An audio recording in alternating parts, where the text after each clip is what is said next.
ओम साई राम। कैसे है मेरे साई परिवार। आशा करती हूँ कि मेरे बाबा की कृपा से सब सुस्त हो, मस्त हो और तंदुरुस्त हो। मेरे बाबा अपने बच्चों पर हमेशा कृपा दृष्टि बनाए रखे। आज मदर्स डे है, तो सभी वो माताओं को मेरी तरफ से हैप्पी मदर्स डे। मेरी माँ को भी हैप्पी मदर्स डे। मेरी साई माँ को भी हैप्पी मदर्स डे। हमेशा साथ देने के लिए, हमेशा साथ रहने के लिए कोटि कोटि धन्यवाद बाबा। तो आज मैं ये खुद की बाबा से जुड़ी हुई एक लीला सुनाने आई हूँ। आ, कोरोना का टाइम चल रहा था। कहानी उस टाइम की नहीं है, मतलब मैं डिटेल्स में बोल रही हूँ। कोरोना का टाइम चल रहा था। तब क्या हुआ, हम लोग दिल्ली में फंसे हुए थे। कोई कहीं आपको सब पता होगा कि कोई कहीं आ जा नहीं सकता था। तो ऐसे में मेरी माँ की तबीयत बहुत खराब चल रही थी उस टाइम पर।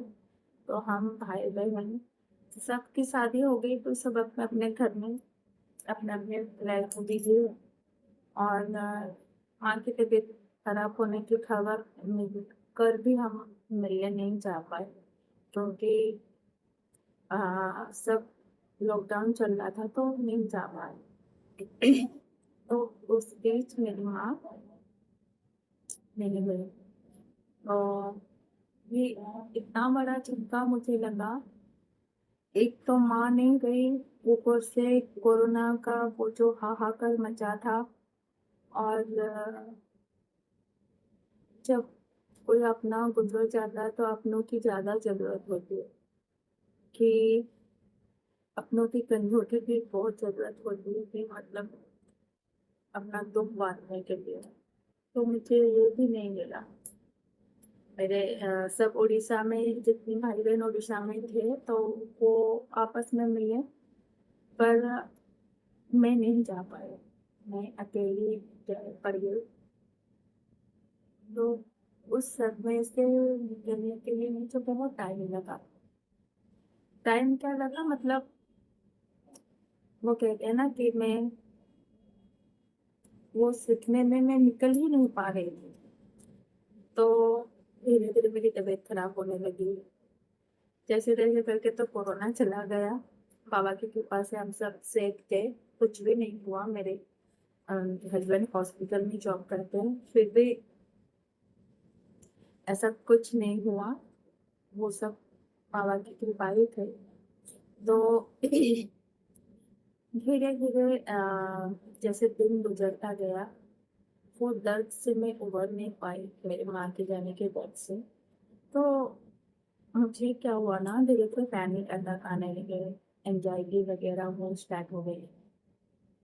तो बाबा ना करे ये दर्द से कोई गुजरे, लेकिन जिनको पता है वो जानते ही होंगे ये दर्द कितना बड़ा दर्द होता है। जो ना तो कोई इलाज है, ना तो कोई दवा है, बस दुआओं से काम करता है इसलिए। तो फिर मेरी लाइफ में मेरे बाबा आए। धीरे धीरे धीरे धीरे करते मैं बाबा से जुड़ती गई। बाबा को मतलब माँ की तरह बाबा को मानती गई। मुझे माँ की जगह मेरे बाबा ही बन गए। माँ की जगह तो माँ ही ले सकती है, कोई नहीं। पर बाबा ने संभाल लिया मुझे धीरे धीरे करके। उस दिन क्या हुआ, मैं मंदिर गई थी। जो मंदिर में जाती हूँ, बाबा के दर्शन करके आती हूँ। पता नहीं उस दिन क्या हुआ कि मुझे अचानक ऐसा फील हुआ कि बाबा मुझे जैसे बोल रहे हैं कि मुझे तेरे साथ जाना। तो ये तो पॉसिबल ही नहीं है कि मंदिर से भगवान भगा ले। घर से मंदिर चले जाते हैं, कोई अगर उनका सेवा ठीक से नहीं कर पाता है तो वो मंदिर भी छोड़ कर आ देता है भगवान। लेकिन मंदिर से घर नहीं आते हैं। तो मैंने अपने हस्बैंड को बोली कि पता नहीं मुझे ऐसा ऐसा फिर बोले। मेरे हस्बैंड बोले कि तू तो मार रहेगा, ही मुझे भी मार दिया है। पूजा करके चल, तुझे जहाँ बाबा दिखते हैं तुझे ऐसा ही फील होता है, वैसा मुझे नहीं, कुछ चलो। तो उस दिन घर आके पता नहीं आंखों से आंसू बहे नहीं हो रहे थे। पापा की जो है वो मूर्त समाई हुई थी मन में। जैसे बाबा मुझे बोल रहे हैं। तो उस दिन मैं रात को सोई तो मुझे सपने में बाबा की जो नारायण की मूर्ति है ना, आ, जो जिस मूर्ति में नारायण सोते हैं, मुझे याद नहीं आ रहा है क्या बोल रहा है। तो बाबा की वैसे भी मैंने इसे मैंने देखा, बाबा वैसे ही सोए थे, हाथ में फूल है। मुझे बोल रहे हैं मैं तेरे पास आ रहा हूँ। फटाक से मेरी आंखें खुल गई, पसीना पसीना हो गई थी। इंसान ये क्या मतलब क्या है पापा, क्या कहना चाहते हो, सच में आप आ रहे हो? तो बस मन तो पूरी मंदिर में रह गया है बाबा के पास। वो मुहूर्त मन से जा ही नहीं रहा था। तो फिर सैटरडे को फिर मैं मंदिर गई आ, शाम को। तो ऐसे ही मैं अपने घर वालों से बोल रही थी, सब मुझे फिर सुन के हंस रहे थे कि ऐसा नहीं होता और तुम मंदिर में बोलना भी मत, तो बुरा मान जाएंगे सब। तो मैंने कहा हाँ मैं तो जा रही हूँ, बाबा को लगती नहीं आ रही। तो उस दिन मंदिर गई, फिर जा करी बाबा के पास बैठी, बाबा को बोली बजरंग बली को बोली बाबा को बोलो ना मेरे साथ जाए। हाँ, सनी देव को भी बोली बाबा को बोलो ना मेरे साथ जाए। तो ऐसे करके पंडित जी के पास गई थी। जैसे बात करते थे मैंने कहा कि बाबा जी जो मुहूर्त है कहाँ से आया है? तो पंडित जी ने कहा पता नहीं किसने मंदिर को दान करे हैं बाबा के मुहूर्त पूजा के लिए, लेकिन याद नहीं उनको। क्यों? मैं कहा नहीं ऐसे ही पूछ रहे थे। तो उन्होंने अपनी तरफ से मुझे बोला आप बिलीव नहीं करोगे, वो मुझे बोले कि कुछ और बोलना चाहते हैं क्या? क्या नहीं नहीं मैं बोलना चाहती हूँ कि मैं अगर चाहूँ तो अ, अगर हो सके तो मैं बाबा की सेवा यहाँ ले सकती हूँ, मतलब बाबा को पूजा दे सकती हूँ वहाँ पर रोज नहा के वस्त्र चेंज करके बाकी बाबा की पूजा करती हूँ। तो मैं तो माँ कोई बात नहीं। तो फिर बोले नहीं तेरे मम्मी कुछ और बोलना चाहती है। देखना क्या चाहती है वो, तुझे ऐसे बाबा चाहिए? तो मैंने अचानक से बोल दिया हाँ मुझे तो चाहिए। और बोले आंखों में आंसू भी आ गए।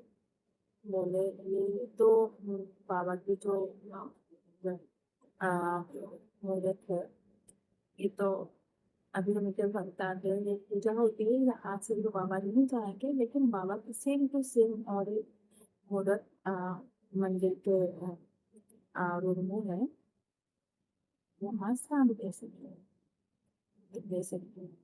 मैंने झटक से हाँ मार दी। तो उन्होंने वो मंदिर से मुझे बाबा को आगे दिए, जो मेरे बाबा मेरे लिए बड़े काफी थे। उन्हीं की बात कर रहे हो। तो फिर घर गए। हाँ होटल गए हो रहे घर वहाँ से अपने मंदिर के पास ही उनके ऑफिस है। वो अपने ऑफिस चले गए थे, बोले कि मुझे डर लग रहा है कि तू कहीं ये ना बोल दी कि मुझे बाबा चाहिए। तो पिटाई तेरी होगी तो पिटाई पाले नहीं जा रहा हूँ। तो मैंने उनको फोन करा, अच्छा आ जाओ। बोले क्या हुआ? तो बोलती है क्या दिन का नहीं ना आ जाओ। तो आया। तो आने के बाद फिर हम लोग बाबा को वहां से बाबा घर आए। आ, तब से बाबा हमारे मतलब हम बाबा के शरण में है।